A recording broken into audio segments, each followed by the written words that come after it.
Thank you, Mr. Speaker, sir.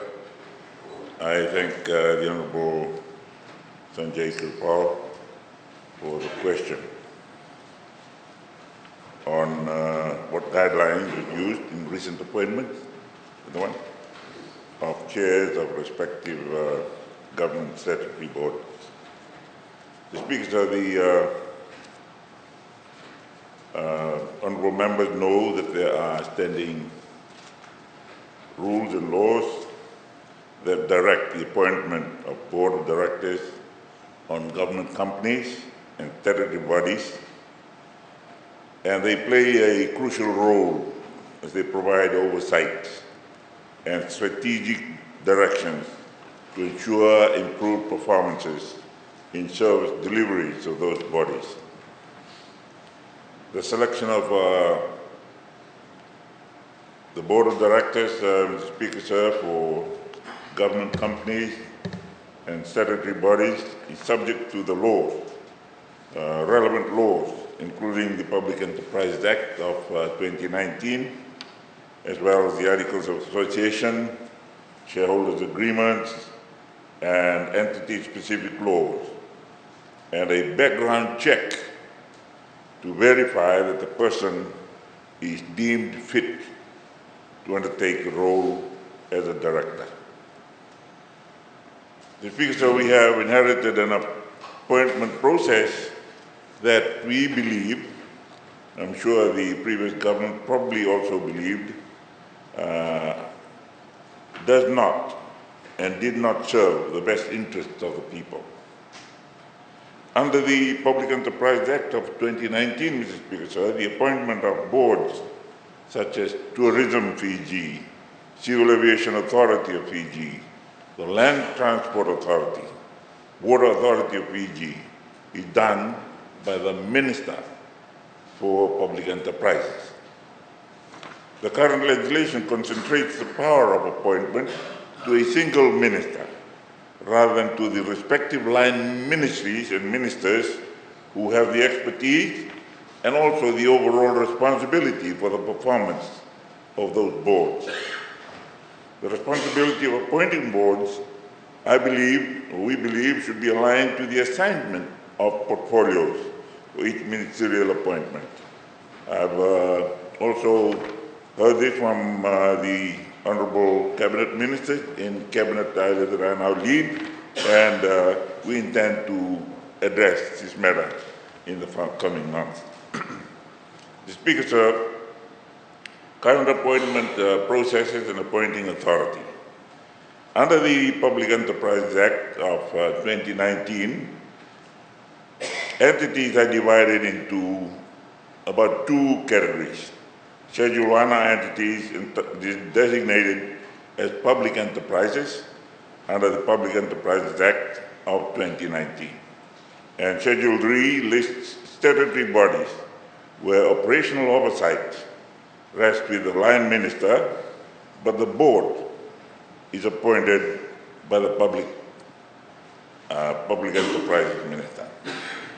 Despite the powers given to the Minister for Public Enterprises under the Public Enterprises Act, as amended in 2019, I believe it is appropriate to consult with the respective line minister for the appointment under Schedule 3, and this process has been followed by the coalition government. Appointments in 2023, Speaker, sir, I would like to move now talk about the guideline that was used in the recent appointments of chairs of respective government statutory boards. This guideline is being implemented right across the board, all the ministries.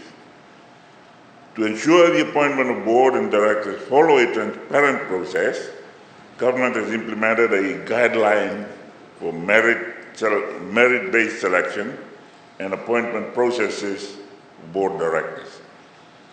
A guideline. This guideline was shared with all ministries on the 27th of February 2023 as a benchmark in their respective board appointment processes. The guideline incorporates a transparent board appointment and reappointment process. These requirements include, but are not limited to, all boards should meet the minimum number of directors at all times as stipulated in the relevant legislation. When a vacancy arises on the board of a government company or statutory body, or a current member's term is about to expire, the appointing agency shall identify, 1, the skills, knowledge, and expertise currently represented on the board, and 2, the skills, knowledge, and expertise required to fill the skills gap on the board. Advertising for expressions of interest then takes place, and consultation with the Honorable Prime Minister and the relevant Minister and Permanent Secretary. Next, the Minister, in consultation with the Prime Minister, subject to coalition government agreement, may recommend nominees for consideration by the appointing authority. Mr. Speaker, sir, the guideline promotes diversity and encourages more female participation to promote gender equality on the boards of government companies and statutory boards and statutory bodies. The Ministry continues to encourage female participation to promote gender equality on boards and has set a target to achieve a 30% women participation on boards of government companies and statutory bodies in the near future. Mr. Speaker, sir, in line with the merit-based guidelines, the government, through the Ministry of Public Enterprises, had advertised an expression for expressions of interest earlier this year in January 2023, inviting qualified and reputable individuals to serve on boards of government companies and statutory bodies. Mr. Speaker, sir, over 2,000 expressions of interest were received from talented, dedicated individuals with a diverse mix of skills and experience from various sectors. This confirms the confidence and the willingness of the people to work with the government. The recent appointments on boards of directors in government companies and statutory board bodies also includes successful applications from the expressions of interest received based on the prerequisites provided in the guidelines and the relevant guiding legislation. These appointments will be uploaded onto the Fiji Government Digital Directory once the directors have provided their consent to serve and declared any conflict of interest under the Companies Act of 2015 and formally appointed. Some appointments will be done sooner, while others will require consultation with relevant line ministries. Mr. Speaker, sir, preliminary due diligence and necessary credibility checks are being conducted on the proposed directors prior to appointment to ensure that they meet the requirements outlined in the applicable government companies and statutory bodies, guiding legislation and constitution of the company or body. These include, Mr. Speaker, sir, the Public Enterprise Act of 2019 that I've mentioned, Articles of Association, Shareholders Agreement, Entities, specific acts.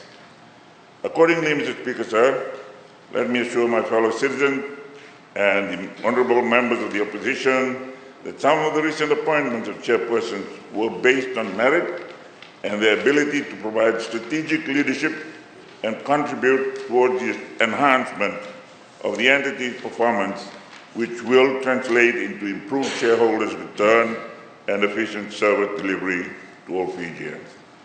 Mr. Speaker, sir, let me also update Parliament on a number of key initiatives that the Ministry plans to implement in the coming months. One, the Ministry is looking into relevant training for current and new directors.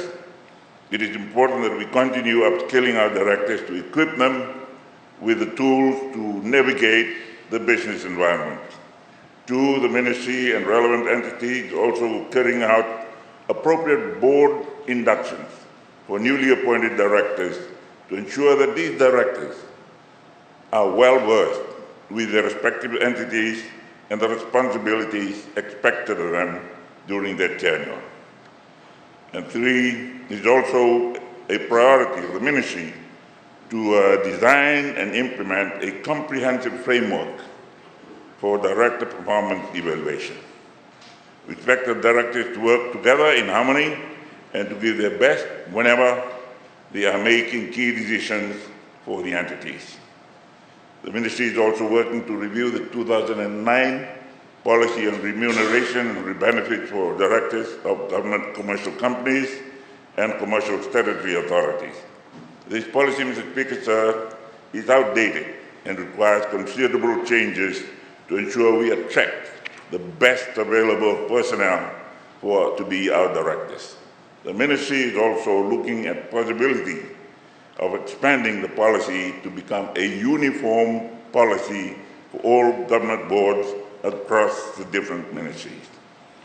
The government, Mr. Speaker, sir, intends to re-establish the Higher Salaries Commission. Thank you, Mr. Speaker, sir. Thank you, the Honourable Prime Minister. Any supplementary question?